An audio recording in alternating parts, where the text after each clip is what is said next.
Hello everyone, today I'll show you how to delete an item from a drop-down menu list. This is my drop-down menu list. Now I'll delete this India option. Also I'll delete Japan option.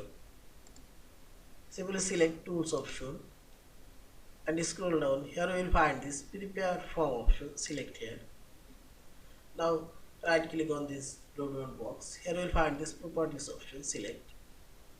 Now go Option.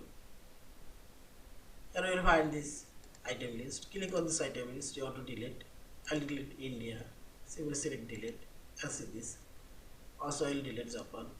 Delete. Now simply select close. Preview and see this. Japan and India gone already. And simply select file option. Save or save as in PDF file. Yeah. Thank you for watching. Please subscribe, like, share and comments.